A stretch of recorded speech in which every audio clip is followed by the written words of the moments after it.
27장 1절로 6절까지 자신의 순전함을 이제 주장하는 욥에 대한 이야기가 소개되어집니다. 일단 신자는 자신과 하나님의 바른 관계를 자랑할 수 있다고 이제 봤는데 욥이 또 풍자하여 이르되 나의 정당함을 물리치신 하나님, 나의 영혼을 괴롭게 하신 전능자의 사심을 두고 맹세하노니 나의 호흡이 아직 내 속에 완전히 있고 하나님의 숨결이 아직도 내 코에 있느니라. 결코 내 입술이 불의를 말하지 아니하며 내 혀가 거짓을 말하지 아니하리라. 지금 사단이 하나님한테 핑계를 댄 것이 아마 욥도 이렇게 치게 되면 하나님을 저주할 겁니다. 이렇게 이제 이야기를 했었잖아요.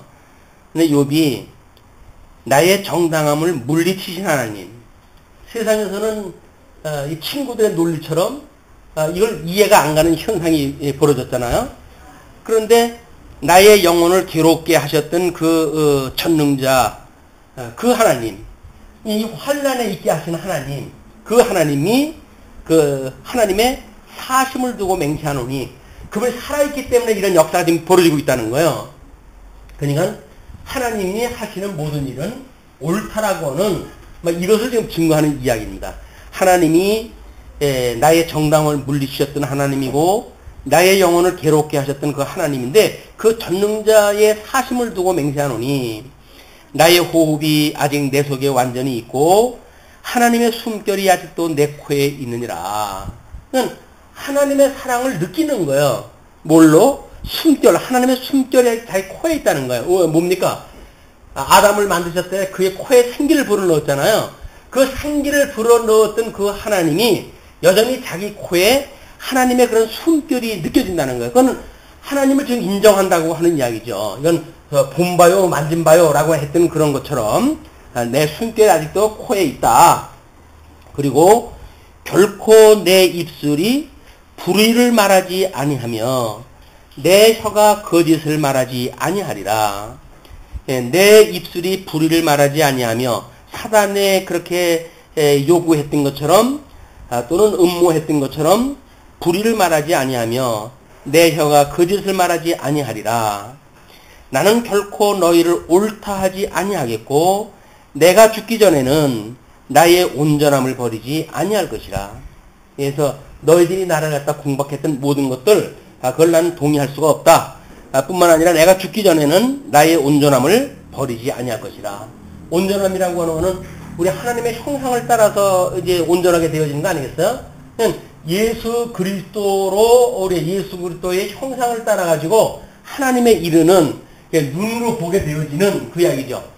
우리 하나님에 대하여 눈으로 마주 보는 것과 같이 되어질 때에 너희 부분적으로 알던 것을 폐하고 하는 그렇게 이야기를 했단 말이에요. 방언이니 예언이니 이런 것들을 내가 폐하는데 왜냐면 온전한 것이 얼굴을 마주 보는 것처럼 이렇게 되어질 때가 온다. 그 이야기는 성경으로 계시되어진 하나님이 우리 삶 속에서 그냥 눈으로 보는 것처럼 보이는 거예요. 우리 하나님을 믿는다고 하는 그런 믿음의 세계가 하나님 있다고 치고 라고 해서 우리가 여기서 이 보이는 세계 속에서 연출하는 것이 아니라 그냥 하나님이 믿어지기 때문에 그 하나님 앞에 살아가는 거예요. 그걸 우리가 하나님 앞에서 살아간다. 그걸 우리가 믿음의 행위라고 이렇게 이야기를 했어요. 믿음의 행위. 예수님께서 산상복원에서 너희들이 행하는 행위를 하나님 앞에서 행하듯이 해라. 그렇게 사람 앞에서 보이는 그런 행위를 하지 마라. 이렇게 이야기를 했잖아요. 사람 앞에서 보이는 일이 뭐예요? 기도할 적에 길거리에서 손 들고 폼 잡고 하는 것들이 전부 사람들 보는 앞에서 하는 거란 말이에요. 그런 자들에게 너는 골방으로 들어가서 기도해 라고 이야기를 하는 거예요. 사람 보지 않는 데서 해라 그 이야기예요. 그리고 구제한다고 해가지고 그냥 시장거리 사람 많은 데 가지고 종을 갖다 채면서 내가 구제를 갖다 한다 이야기를 하는데 오른손이 한 걸 왼손이 모르게 해 라고 할 정도로 해가지고 드러나지 말라는 이야기예요. 왜? 하나님 앞에서 하니까 온 마음 이 천하 만물을 갖다 창조하신 그 하나님은 어디도 계시지 않은 곳이 없어요. 그냥 사람들 앞에 있다고 해도 거기 계신 것이 아니라 우리가 골방에 있어도 거기 계시다는 거야. 오른손이 한 걸 왼손이 모르게 해도 거기 계시다는 거야. 그게 하나님 믿고 살아가는 우리들의 일이지. 그걸 뭐 사람들 보는 데서 뭔가 실적을 내야 되고 뭔가 폼을 잡아야 되고 이렇게 하는 신앙생활이 피곤하게 되어지는 거야. 이게 이 초월적인 신간을 가지고 있는 사람들이 아니 이런 하나님은 믿는데 과정에서 어떻게 살아갈 것인가? 라고 하는 문제가 이분이 시킨 대로 살아가면 될 거 아니냐? 그 얘기 아니겠어요? 그러니까 여기서 사람들 앞에 연출할 수밖에 없는 거예요. 이 협의적인 신앙 행위는 갖고 광의적으로 어떤 그런 그 구원관이 없으면서도 불구하고 나타나는 열매 같은 게 있어요. 그 열매는 거짓 열매입니다. 사람 앞에서 맺혀지는 거짓 열매. 신앙생활을 하고 종교 생활하는데 종교라고 하는 것이 윤리가 배제되어진 건 종교로 우리를 치질 않아요. 모든 종교는 윤리가 있어야 되는 거예요. 그러니까 기독교도 만약에 윤리가 없다고 그러면은 종교로 치지 않을 거 아니겠어요? 그런데 그 사람들은 그러기 때문에 거기서 자기네들이 연출하는 윤리가 들어가는 거예요. 어떻게 협의적인 믿음으로 구원받았고 육으로 하는 건 죄가 아니라고 할지라도 어떻게 살아가야 되는지는 세상 논리를 가지고 살아가니까 세상 사람들 보는 앞에서 살아가는 일이다. 네. 그러면서 우리 그 6절에 보게 되면 이렇게 이야기를 합니다. 내가 내 공의를 굳게 잡고 놓지 아니하리니 내 마음이 나의 생애를 비웃지 아니하리라. 예, 뭐 자조적인 그런 그 결과가 떨어질 수가 있죠. 스스로 혼자 생활을 할 적에 하나님 앞에 그렇게 잘 산다고 그러더니 오늘날 내 꼴이 뭐냐 도대체. 이런 자조적인 어떤 그런 그 빠지기 쉬울 수 있는 형편인데 내 공의를 굳게 잡고 놓지 아니하리니 내 마음이 내 생애를 비웃지 아니하리라. 이 자조적이라고 하는 것은 우리 하나님을 믿는 사람으로서는 그 마땅한 독성이 아닙니다. 그게 자조적으로 그래 네 주변이 그렇지 뭐 해가지고 스스로 자기를 비하시키고 이렇게 하는 것은 옳은 이야기가 아니에요. 택함을 받고 하나님의 사람으로 인침을 받았다고 한다면 우리는 우리들의 이런 그 정체성이 뭐 우리 믿음의 덕을 더하라고 이렇게 이야기를 했어요. 근데 이 덕은 지식에 기반할 때 해야 될 거 아니겠어요? 이 지식이라고 해가지고 자기가 알고 있는 지식이 다 이루어질 수 없는 거니까 절제를 더하고 절제 후에 인내를 더하라. 그리고 여기에 경건을 더하라는 거예요. 경건을 더하라. 이게 덕을 쌓는 것이 경건인데 경건을 더하고 여기에 형제 우애와 형제 우애 사랑을 더하라고 하는 것이 지금 이거에 지금 우리 품위로 가지고 영과 육이라고 하는 두 요소를 가지고 살아가는 사람들이 어떤 단계를 가지고 이게 해가는 일들이다. 무슨 복음을 갖다 들으면 배란간 마귀가 사단이 이렇게 천사처럼 바뀌는 그런 것이 아니라 이런 여정을 통해 가지고 끊임없이 시행착오를 겪고 하나님을 배워가고 익혀가는 그런 과정이 있어야 된다. 그렇기 때문에 신앙생활은 연조라는 것이 필요한 겁니다. 백발을 종기 여기게 되어지는 것이요. 그러면서 이제 7절로부터 12절까지 자신의 적대자를 저주하는 내용으로 소개가 되어졌는데 일단 자신을 참소하는 자들 적대자들이죠. 심판해달라고 기도하는 내용이 소개가 되어집니다. 나의 원수는 악인같이 되고 일어나 나를 치는 자는 불의한 자같이 되기를 원하노라. 우리 이제 욥이 자기를 정죄하는 이런 그 자들에 대하여 나의 원수는 악인같이 되고 그리고 일어나서 나를 치는 자는 불의한 자같이 되기를 원하노라. 이렇게 이야기를 합니다. 그러면서 불경건한 자가 이익을 얻었으나 하나님이 그의 영혼을 거두실 때에는 무슨 희망이 있으랴. 눈에 보이는 동안 많은 이익을 얻었던들 하나님의 그의 영혼을 거두실 때 무슨 희망이 있겠냐. 예수님께서 그런 예를 갖다 들지요. 오늘 다른 그 외지에 나가지고 돈을 벌자 하는 자들아, 오늘 저녁에 너의 영혼을 내가 부른다고 한다면 그게 무슨 유익이 있겠느냐. 이것이 하나님이 하는 일이란 말이에요. 이 내재 속에 묻혀가지고 또 우리가 보게 되면 초월성을 놓치기 쉬운 거예요, 이게. 내재 속에 묻혀버리니까 내재를 섭리하시는 하나님은 온데간데가 없으니까 내재 속에 있는 거에 가치를 갖게 되어진단 말이에요. 그러니까 하나님이 뭔 성이야. 이게 매 잡는 게 꽁이지, 꽁 잡는 게 매지라고 하면서 여기서 그러고 살아간단 말이에요. 그래서 정글의 법칙에 따라가지고 살아가는 것도. 그 사람들 맞죠? 그 얘기가 또 과정 논리가 틀린 얘기는 아니잖아요. 다 맞는 이야기예요. 구구절절이 맞는 이야기인데 그걸 주관하시는 하나님이 없다고 한다면 그런 거에 의해 가지고 유익은 있을지 몰라도 그의 의미는 거기서 우리가 깨달을 수가 없다. 우리가 소유나 늘 이야기를 하잖아요. 소유냐 존재냐 라고 하는 문제는 철저히 우리 어떤 철학에 있어서 큰 주제의 그 문제입니다. 우리 세상 살아가면서 소유하는 것이 우리의 근본적인 가치라는 문제냐 아니면 존재에 있는 것이냐 라고 하는 문제인데 철학에서 존재를 어디서 찾을 수가 있어요. 예수 그리스도로 말미암아 구원을 받지 않는 한 이게 없는 거죠. 이 존재와 소유라고 하는 두 철학적인 요소는 복음 안에서만 우리가 답을 찾을 수가 있다. 불경건한 자가 이끌었으나 하나님이 그의 영혼을 거두실 때에는 무슨 희망이 있으랴. 환난이 그에게 닥칠 때에 하나님이 어찌 그의 부르짖음을 들으시랴. 하나님에 대하여 전혀 관심 없던 자가 환난이 닥친다고 해가지고 하나님 앞에 부르짖은들 하나님이 어떻게 들으시겠느냐. 그가 어찌 전능자를 기뻐하겠느냐. 그런 하나님을 알고 있는 자들이 어찌 전능자를 기뻐하겠느냐. 항상 하나님께 부르짖겠느냐. 쉬지 않고 기도하겠느냐. 그 이야기에서 이 세상 속에 소유에만 관심을 가지고 있는 자들이 뭐 하나님에 대하여 관심이 있다고 해야죠. 그분한테 늘 쉬지 않고 기도하고 그분 앞에서 살아가는 신행, 이 믿음의 행위, 이걸 하면서 성도들이 살아가겠느냐. 그런 그 이야기죠.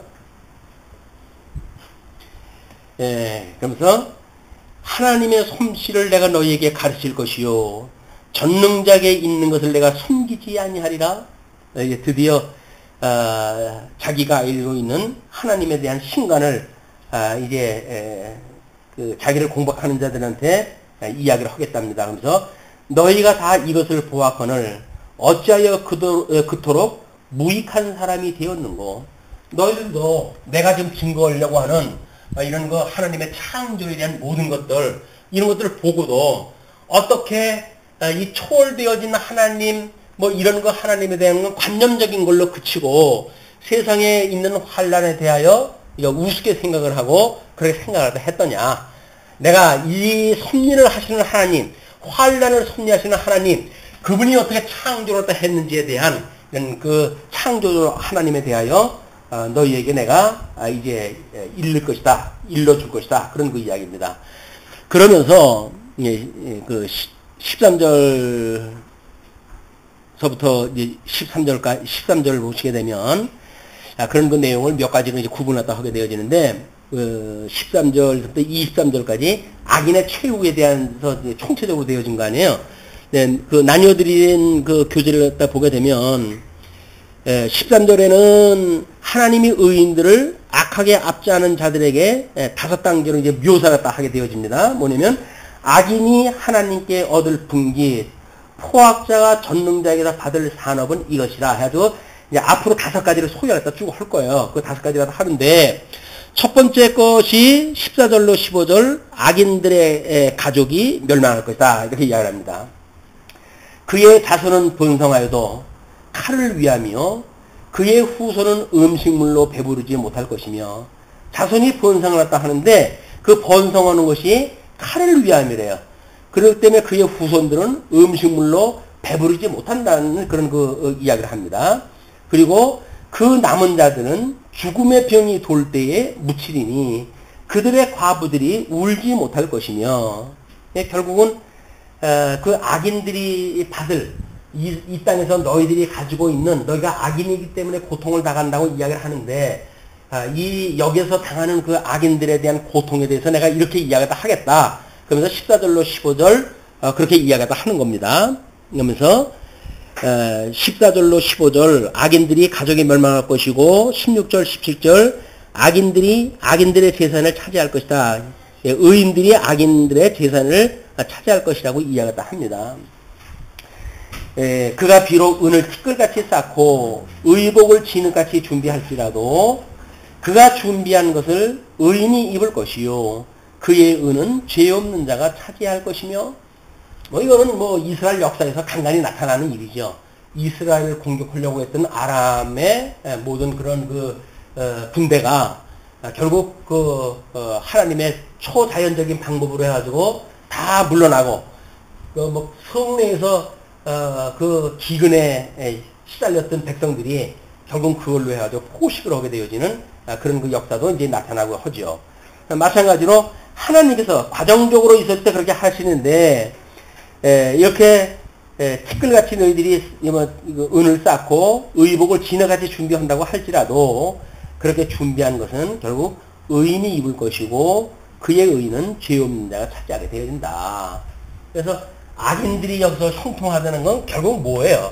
악인이 형통하다는 그 이야기는 형통하다 그 이야기는 결국 이건 뭐예요? 이거는 의인들을 위한 도구라는 거예요. 도구. 어떤 도구? 의인들을 위한. 그러니까 우리가 정부를 위해서도 늘 기도를 갖다 해야 되는 거예요. 우리를 압제하는 정부를 위해서 이 기도를 갖다 해야 되는 거예요. 왜? 우리를 위한 도구로 하나님이 쓰시니까 신앙생활을 할 수 있게끔 그들이 다 38선 막아주고 다 이걸 하잖아요. 왜 그럽니까? 신앙생활 우리들이 잘 할 수 있게끔 이 하나님 말씀을 배우고 깨닫고 그리고 전승하고 보수하는 일을 하기 위해서 이걸 갖다 주신 거란 말이에요. 그러니까 아무리 정부가 잘못되어져 있는 시책을 전다고 하더라도 우리가 순복해라. 그냥 너들은 그 위에 위정자들에게 순복을 갖다 해라. 그런 그 이야기예요.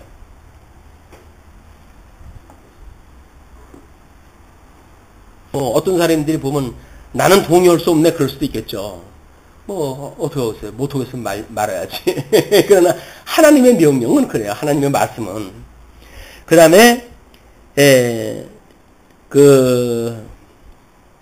18절 19절 보시게 되면 악인들이 안전이라고 생각했던 것들이 부서지기 쉬운 것으로 나타날 것이다. 이렇게 이야기를 합니다. 18절 그가 지은 집은 조매집 같고 파수꾼의 초막 같을 것이며 그가 지은 집이 조매집 같대요. 이게 가끔가다 올해 그 장롱 속에 넣어놨던 그 천을 보게 되면 조매 설어가지고 다 없어져 버리고 시루하게만 남잖아요.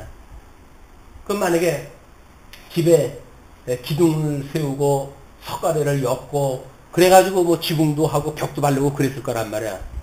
그 천이 그렇게 하늘 그냥 기둥만 남은 것처럼 집이 그 꼴이 되었다면 뭐가 되어지는 거야? 벽도 없고 기둥만 남고 지붕도 다 날아가고 석가래만 남고 그런 모습이 되어지는 거예요. 그냥 그들이 준비했던 그런 지은 집들이 그렇다는 거예요. 그러니까 바람을 막을 수도 없고 비를 막을 수도 없다고 하는 그런 그 집은 아무런 의미가 없는 거예요. 우리가 여기서 신앙생활을 해간다고 해가지고 지어져가는 성전이다 해서 신앙생활을 한다 할지라도 마치 그런 사람들처럼 환란을 막을 수 있는 그런 지어져가는 성전이 아니라고 한다면 아무 짝에 소용이 없죠. 그러니까 아무리 우리가 예수를 믿는다고 하더라도 악인의 개념을 가지고 예수를 믿는다고 한다면 그분들이 지어져가는 그 집은 다 무너질 집을 짓는 거예요. 유대인들의 성전을 하나님께서 왜 허르셨습니까? 그 아름답게 미석으로 지었던 그런 그 성전을 하나님께서 왜 이걸 허르셨나요? 그거는 장차 오실 예수 그들 예표적으로 보여주기 위한 거였지 그게 실체가 아니잖아요. 근데 그 실체를 무시하고 모형거에 목이 매가지고 그거에다가 가꾸고 하니까 하나님께서 다 허물어버리고 이게 진짜가 아니야. 너희들이 궁구할 것은 예수 그리스도 십자가를 붙들어야 돼. 라고 해가지고 그들을 환란 속으로 집어넣는 거예요. 그래서 사도행전 이후에 313년 기독교가 공인되어지기 전까지 수많은 로마의 황제들에 의해서 이 성도들이 무참하게 죽어간 겁니다. 무참하게 죽어간 거예요. 300여 년 세월을 갖다 이게 전부 묵사발이 되어지도록 이렇게 믿었던 사람들이 믿음의 생활들인 거예요. 지금 좋은 세상을 만나가지고 우리가 예수 믿기가 좋은 것 같지만 더 치열한 싸움이 필요한 때도 모르죠. 왜? 눈으로 보이는 대적자가 없잖아요, 이제. 눈에 보이지 않는 대적자들로 해가지고 철학이니 과학이니 학문이니 한 걸로 해가지고 온통 전방위로 공격을 다 해오는데 그래서 성경이 없이 뭘로 우리가 얘기했어요. 하나님 말씀 없이 진다? 그건 악인은 짓는 집과 똑같습니다. 조미 먹는 그런 그 집을 짓는 거나 똑같다. 파수꾼의 초막 같을 것이며 파수꾼의 초막 그 초막도 어떤 파수의 역할이 끝나게 되면 다 헐어버릴 것들이겠죠. 부자로 누우려니와 다시는 그렇지 못할 것이요 눈은 뜬즉 아무것도 없으리라.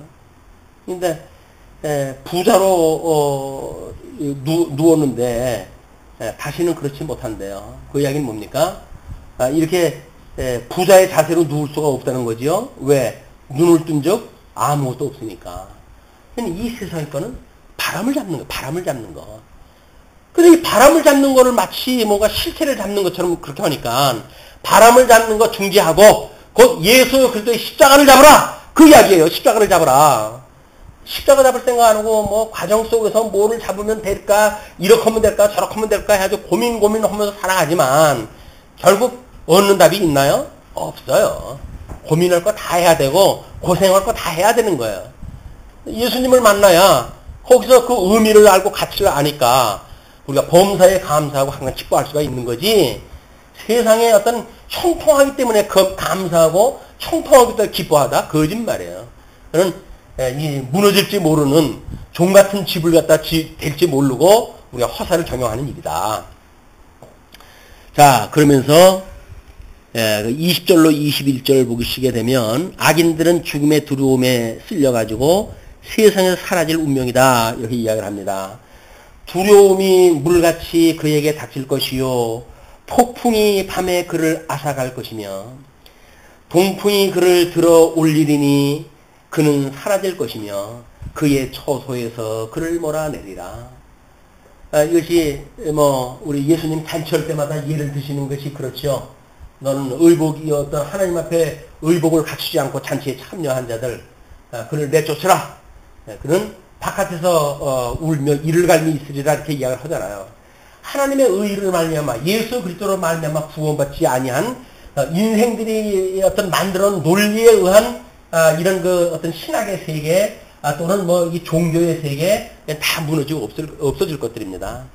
우리 하나님 앞에서 살아가는 일이 얼마나 우리가 이 신학이라고 하는 하나님께서 주셨던 이 말씀을 가지고 신앙생활을 지킨다는 것이 얼마나 근본적이고 본질적인 문제인지 비록 환난을 당할 때에도 우리는 거기서 가치를 누릴 수가 있게 되어지는 거죠.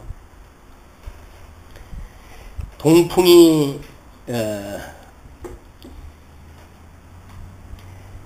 그를 들어 올리리니 그는 사라질 것이며 그의 처소에서 그를 몰아내리라. 끝으로 22절로 23절 악인들은 하나님의 심판을 대행하는 마귀에게 조롱과 비웃음을 당할 것이다. 기껏 이용만 당하고 비웃거림이 이제 되어지는 걸 소개합니다. 하나님은 그를 아끼지 아니하시고 던져버릴 것이니 그의 손에서 도망치려고 힘쓰리라. 하나님께서는 세상에 이 만들어 놓은 모든 물들이 사람도 결국은 흘름으로 만들어진 거 아니에요? 이게 이제 인본주의적인 어떤 그런 세계의 우리들의 어떤 철학의 사조 때문에 어떤 인간의 어떤 존엄성 뭐 이런 것들이 지금 이 클로즈업이 되어지는 거 아니에요? 근데 하나님이 봤을 때 흑덩어리예요 이게. 아니 뭐 우리가 그 조류 독감 같은 거 걸려가지고 닭 같은 거 무댕이 이 구덩이 해가지고 집어넣잖아요. 아니 닭은 집어넣고 소 뭐 돼지 다 집어넣잖아요. 그냥 흙에다가. 근데 옛날에 과거에 유행병이 돌 적에도 마찬가지였어요. 어떤 거예요? 유행병이 돌아가지고 거기 가면 사람 다 죽는데 다 그냥 한 대 먹어서 불질러가지고 소각시켜버렸다니까요. 지금이야 지금 하면 난리가 나죠. 어떻게 인간을 그렇게 그렇게 사체를 갖다 회수를 할 수가 있고 그러냐 이야기를 하지만 배불른 소리예요. 옛날 우리 근세 이전에 어떤 중세에 수많은 사람들이 전염병으로 죽을 때 수천 명씩 막 죽어나가고 그러는데 인권이 어디 있습니까? 인권이. 지금도 우리가 그나마도 형편이 되어지니까 뭐 이런 조그만 전염병인데도 나름대로 어떤 그 질서를 지키려고 애를 쓰지요. 그래 그건 눈에 보이는 것만 그래요. 수용 안 된다고 해가지고 그 사람들 거절하는 행위가 뭡니까? 그게 사지로 내모는 거 아닌가요? 땅속에다 묻어야 되면 살인인가요? 우리 지금 그게 벌어지고 있는데도 뭐 별로 몰라요 그거. 왜 그 사람들 의료 행위를 갖다 거절합니까? 그거 하면 자기네들 지금 위험하니까 거절하는 거예요. 그럼 어떡하라고요? 그러니까 이 병원 저 병원 전전하다가 뭐 더 크게 전염을 하다 일으키고 난리가 나고 그러지 않습니까? 지금 그나마도 질서가 잡혀져 있다고 하니까 그나마도 그 정도지. 그 질서도 없는 곳에 가게 되면 안 돼요. 지진으로 해가지고 수많은 사체가 썩고 그러는데 어떤 묻을 자리가 없는데 그거 어떻게 하면 좋아 그거를. 그러니까 할 수 없이 합동 화장실도 할 수밖에 없는 거예요. 자, 이 우리가 실체라고 하는 그거는 자세히 들여다보게 되면 끔찍한 그런 세계입니다. 다만 그의 눈에 보이는 세계 속에서 우리가 그만하다라고 생각이 드니까 그냥 눈에 보이는 어떤 형식적인 그런 그 세계 속에서 질서가 잡혀져 있다 뭐 이렇게 이야기를 하는데 전혀 그렇지 않다. 자, 28장을 넘어가게 되면 이제 지혜를 진술갖다 하게 되어지는데 1절로 11절 보물은 이 세상에서 판결할 수 없다. 이게 지금 욥이 귀로만 들었던 그 하나님을 눈으로 보는 과정이에요. 그 지혜를 발견하게 되어지는 거예요. 이건 환란이 없었으면 찾을 수 없는 그런 그 여정이었죠. 그럼 이 환란 가운데 수많은 이 공격 속에서 이제 이 논리가 진행되어져 가는 거니까 거기에서 비로소 욥은 지혜를 찾게 되어집니다. 그러니까 그 28장에서 이제 이렇게 이야기를 해요. 아름다운 이 시는 세 부분으로 이루어진다. 크리스토퍼라고 하는 분은 그렇게 이야기했다 했는데 1절로 11절은 귀중한 대상에 대한 값비싼 탐구다. 뭐 이렇게 이제 이름을 붙여놨어요. 그래서 욥은 어찌하여라는 물음의 해답을 반드시 알아야 하지만 아직 그 해답을 찾지 못한 게 분명하다. 욥의 그런 그 질문을 한번 이제 보세요. 욥이 나는 곳이 있고 나는 은이 나는 곳이 있고 금은이 재련하는 곳이 있으며 철은 흙에서 캐내고 동은 돌에서 녹여 얻느니라. 제철업에 대한 뭐 이것도 상당히 해박한 지시를 가지고 있어요. 뿐만 아니라 사람은 어둠을 뚫고 모든 것을 끝까지 탐지하여 이 사람의 집요함을 이야기를 하는 거죠. 그리고 탐지하여 어둠과 죽음의 그늘에 있는 광석도 탐지하되 그는 사람이 사는 곳에서 멀리 떠나 갱도를 깊이 뚫고 발길이 닿지 않는 곳 사람이 없는 곳에 매달려 흔들리느니라. 그래가지고 그 높은 데다 아마 끈으로 묶어가지고 전부 그 은을 패고 그랬던가 보죠. 그러면은 이 사람들이 지금 이 돌을 패고 어떤 가치, 소성 해 아래가 가치라고 여기는 광물들을 이제 패내는 데 있어서 이 사람들이 이렇게 해간단 말이에요. 이것이 보물을 패는 그 사람들의 모습 아니에요. 세상에서 눈의 아래 이 해 아래 세계에서 사람들이 추구하고 있는 가치, 그게 보물이란 말이에요. 그 보물을 위해 가지고는 이렇게 집요하게 그걸 추구해 간다는 이야기죠. 그리고 음식은 땅으로부터 나오나 그 밑은 불처럼 변하였도다. 그 돌에는 청옥이 있고 사금도 있으며 그 길은 솔개도 알지 못하고 매눈도 보지 못하며 사람들의 욕심이 만들어낸 보물이기 때문에 공중에 나는 새는 관심도 없어요. 그런데 그 길은 모를 수밖에 없죠.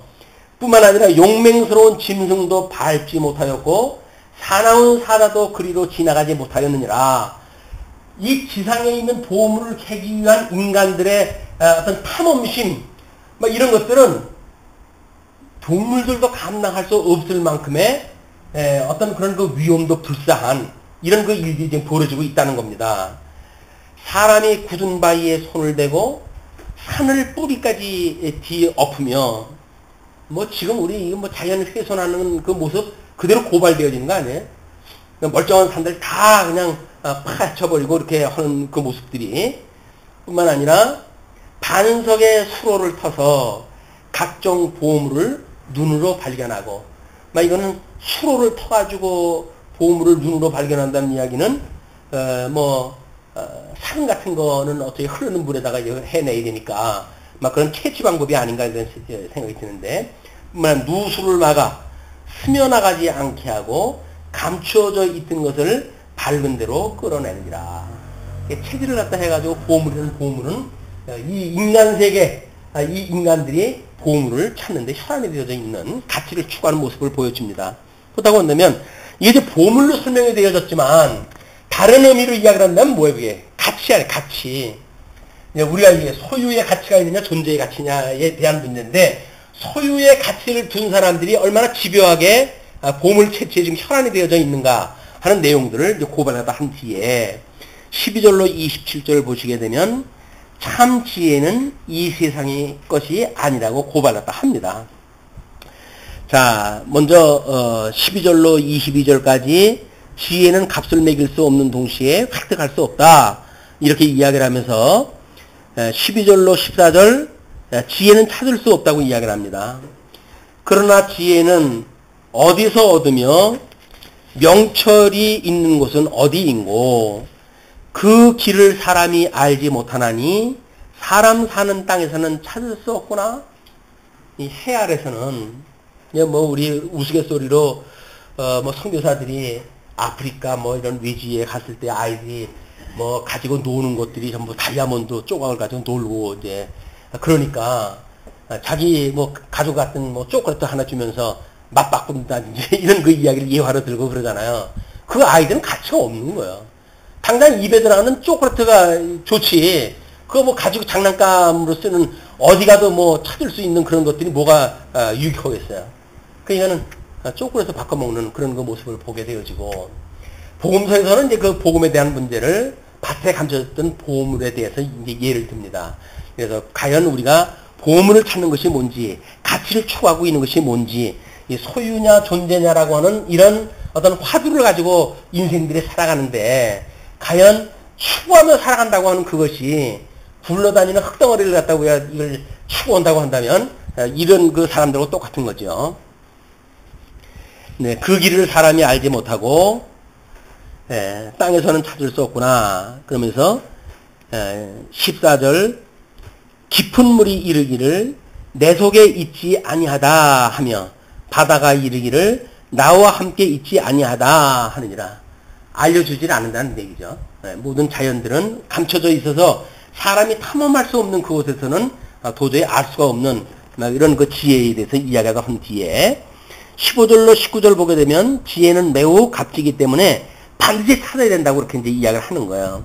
그래서 순금으로도 바꿀 수 없고 은을 달아도 그 값을 당하지 못하리니 오빌의 금이나 귀한 청옥수나 남보석으로도 그 값을 당하지 못하겠고 이런 그 보석 그 이름도 어떻게 그게 뭐 보석 이름이 다 참 성경 기자들이 구분하다 해가지고 쓰는지 물론 이제 이때는 모세 이전이니까 모세 때 보게 되면 그 모세 뭐 그 흉패에 붙이는 12가지 보석의 이름 요한계시록에 가게 되면 그 보석의 이름이 그대로 다 이야기가 되어지면서 나중에 우리가 거할 하나님의 나라의 모습을 그런 영롱한 보화로 이제 보석으로 가지고 표현하다 해준단 말이에요.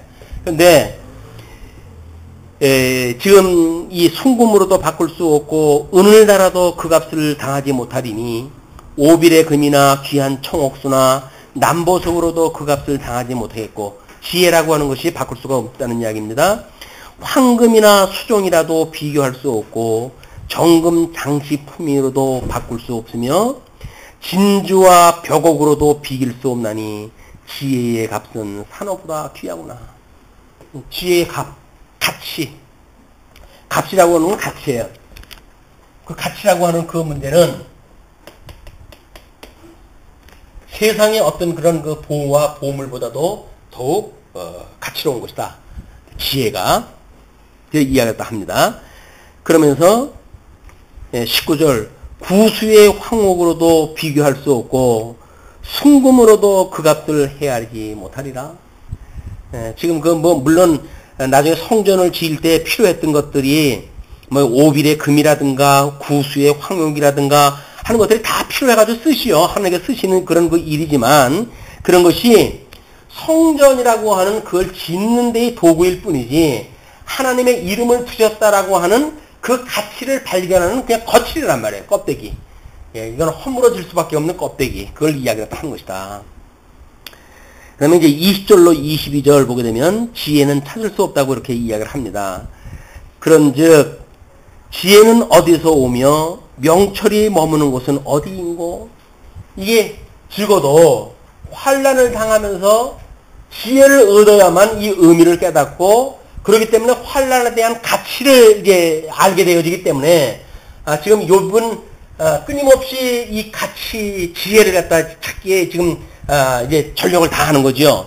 그런데 그 지혜는 어디서 오고 명철이 머무는 곳은 어디냐라는 질문을 가지고 모든 생물의 눈에 숨겨졌고 공중의 새에게 가려졌으며, 하나님께서 어떤 피조물을 통해 가지고 나름대로 그 피조물을 통해 가지고 생육하고 번성하라 라고 했던 그 명령이 이루어지는 것이 모든 천체계의 어떤 그런 그 동물들 이런 걸로 해가지고 뭐 사람처럼 뭐 이렇게 대단한 그 짐승들도 아닌데 어떻게 저들은 이렇게 생육하고 번성할 수 있을까 라고 하는 지혜가 거기에 감춰져 있다는 거야. 어떻게?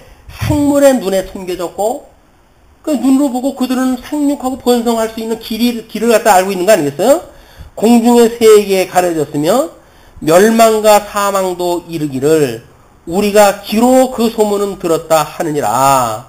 그런 그 일들은 짐승이나 또는 이 어두움도 이 귀로 들었다고 이해를 한단 말이에요. 이게. 귀로 들었다는 이야기는 뭐야? 이 풍문으로 들었다고 이야기해요. 풍문으로. 소문으로 들었다. 신앙생활은 소문으로 하는 게 아닙니다. 철두철미하게 성경을 자신이 확인했다 해야 되고, 성경 확인되어진 성경에 의해서 자기 삶을 자기가 살아가야 돼요. 그래서 이 체율적인 믿음이 우리한테 가치로운 거란 말이에요. 이걸 놓치게 되면 세상에서 이게 뭐 잘 살아가는 것이 가치라고 여겨지니까 헛한 거 가지고 우리가 힘쓰고 살다가 그냥 없어지고 만단 말이에요. 우리에게 주어진 이 환란이 얼마나 가치로운 건데, 우리에게 닥쳐져 있는 이 환란이 얼마나 보석을 만들어가는 하나님의 과정인데, 그걸 모르니까 우리는 불만 삼고 불평을 삼을 수밖에 없다. 그걸 우리가 지혜가 없다고 이야기를 하는 거죠. 지혜가 있게 되어지게 되면 우리는 환란 날 온전히 기뻐할 수가 있는 거예요. 왜 기뻐하는 거예요? 그 가치니까. 그럼에도 불구하고 이 환란이 닥쳤음에도 불구하고 우리는 이걸 뛰어넘는 세계를 주셨다는 거예요. 사망의 생명에 상침바 되어진 하나님의 권능을 갖다 우리가 알기 때문에 어둠이라고 하는 그거는 나중에 생명에 상침바 되어진다. 뭐 생명의 세계를 알고 있는 거 아니에요. 죽으심과 부활을 갖다 우리가 알고 있는 거 아니에요. 세트를 알고 있는 거 아니에요. 그 세트를 알고 있는 사람들이 죽음이라고 하는 그것에 우리가 전전긍긍한다면 어떻게 부활의 세계를 소망할 수가 있겠느냐. 그런 그 이야기입니다. 그러면서 23절로 28절 보시게 되면 겸손하게 하는 해결책이라고 해가지고 소개가 되어지는데, 겸손하게 하는 해결책이 뭔지 한번 보시죠. 하나님이 그 길을 아시며 있는 곳을 아시나니, 하나님은 다 아시죠. 근데 이는 그가 땅끝까지 감찰하시며 온 천하를 살피시며, 하나님께서 감찰을 하신단 말이에요. 그냥 이 환란을 받는 사람이 하나님의 사랑을 확인이 되지 않는다고 한다면 환란이 힘들 수밖에 없는 거예요. 그러나 하나님의 사랑이 확증되어진 거 아니에요. 예수 그리스도의 십자가로 사랑이 확증되어진 거라고 한다면 우리는 이 환란이 십자가의 사건이에요. 남은 고난을 채우라고 하는 것이 예수님으로 인해 가지고 다 이제 구원의 사역이 마쳤는데 왜 우리로 이 환란을 갖다 채우라고 그럽니까? 남은 세월에 왜 환란을 채우라고 그럴까요? 성도들한테. 기왕이면 그 믿지 않는 사람들한테 좀 폼 좀 잡게 잘 달라고 그러지 왜 환란을 당하라고 그랬을까? 이게 옥속을 곤란하는 비결이란 말이에요. 환란, 그럼에도 불구하고 나는 하나님의 것이에요 라고 말할 수 있는 사람은 진짜고, 환란이 없을 적에는 아유 주님은 나의 것이고 어쩌고 저쩌고 찬송을 부르다가 환란이 닥치게 되면 하나님을 헌신적 버리는 사람들은 이미 믿지 않는 사람이란 말이에요. 그 옥속을 뭘로 가리겠어요? 그러니까 에덴 동산에서 하나님께서 행위 언약을 먼저 주시고 그리고 은혜 언약을 주시는 거예요. 행위 언약으로 다 망하게 해야 된다니까요. 그리고 은혜 언약을 주셨을 때 그 은혜 언약에 참여한 그들만 정말 하나님을 여호와로 섬기게 되어지는 하나님의 사람이 되어진다. 그렇지 않은 사람들은 전부 세상에 그냥 먹기 좋은 세상이니까 그냥 살아가는 거예요. 그게. 기름진 세상에 살아가는 것이다. 이 세상에 태어났으니까 그냥 살아가는 거고 가치도 의무도 지혜도 다 필요 없는 거예요. 그냥 이 땅에서 잘 먹고 잘 살면 되는 거예요. 그러니까 짐승과 다를 게 아무것도 없단 말이에요. 왜? 짐승의 지혜가 그의 눈에 있다고 그러지 않았어요. 사람들의 그 돈 밝히는 혈안이 얼마나 심각한지, 돈 생긴다고 한다면 어떻게 냄새가 풍기는지, 뭐 윌가라든지 이런 데는 돈 생리적으로 그게 감이 잡힌다는 거 아니에요? 예. 우리들은 아무리 봐도 못 봐요. 실제로 봐도 못 보는 그런 그 돈 생기는 길을 그 사람들은 그냥 냄새가 난대요. 냄새가. 그럼 무슨 수로 당해 이걸? 할 수가 없는 거예요. 바람의 무게를 정하시며 물의 분량을 정하시며 하나님께서 천지 만물을 지으시고 모든 것들을 섭리하실 때에 이미 무게를 다 바람의 무게까지 정해 놓으셨대요. 바람이 무게로 정리가 되어지는 건가요? 무게라고 하는 건 질량이 이게 질량으로 이제 아마 설명이 되어질 거예요. 그러면 그 속도라든지 거기에 내는 풍압이라든지 뭐 이런 걸로 해가지고 결국은 무게로 우리한테 오게 되어집니다. 그래서 요리 심한 태풍이 들게 되면 유리창 깨지지 않게 테이프 붙여놓고 그러잖아요. 그런 것이 바로 이 무게를 하나님 정해 놓으셨기 때문에 그렇게 되어지는 거죠. 물의 분량을 정하시며 비 내리는 법칙을 정하시고 비구름의 길과 우레의 법칙을 만드셨습니다. 하나님께서 세상을 징치하시는 이런 모든 것들이 결국은 하나님께 정해 놓으신 방법대로 되어진다 그 얘기죠. 그때에 그가 보시고 선포하시며 굳게 세우시며 탐구하셨고 또 사람에게 말씀하셨도다. 보라, 주를 경외함이 지혜요 악을 떠남이 명철이니라. 잠언의 이야기가 그대로 소개가 되어집니다. 우리 지혜라고 하는 것은 하나님을 경외하는 게 지혜예요. 하나님을 살아계시다고 믿어줘야 경외하겠다고 할 거 아니겠어요? 우리가 신행이라고 하나님 앞에서 하는 행동이 뭐예요? 하나님이 지금 살아계시고 나 앞에 계시다고 믿어지는 거 아니겠어요? 그렇게 했을 때 이것이 지혜란 말이에요. 지혜. 하나님 앞에서 살아가는 것이 지혜예요. 말로는 뭐 하나님을 믿는다고 그러고 우리 삶 속에서는 끊임없이 혼자 사는 것처럼 눈에 보이는 사람 앞에서 살아가는 것처럼 이렇게 하는 건 지혜가 아니다. 그 명철이라고 하는 건 뭐예요? 우리가 하나님께 타락했을 때 우리를 혼탁하게 만들었고 어둠에 내어버려 두었고 우둔하게 되어졌는데 우둔했던 우리들이 명철하게 되어진다는 이야기가 뭐예요? 결국 하나님이 싫어하시는 걸 떠나는 일이란 말이에요. 끊임없이 우리가 우리를 이 악에서 구하여 주옵소서라고 기도를 딱 하는 거예요. 이 악한 세상이 그래도 살만한 세상인데 부지런히 기도할 게 뭐가 있겠어요? 명철, 우리가 밝아지는 것, 우둔했던 머리가 맑게 되어지는 것, 그래가지고 하나님을 우리가 마주보는 것처럼 보일 수 있는 지혜가 생기는 것, 그것이 지식이기 때문에 명철이라고 이야기합니다. 그래서 주를 경외함이 지혜요 악을 떠남이 명철이니라.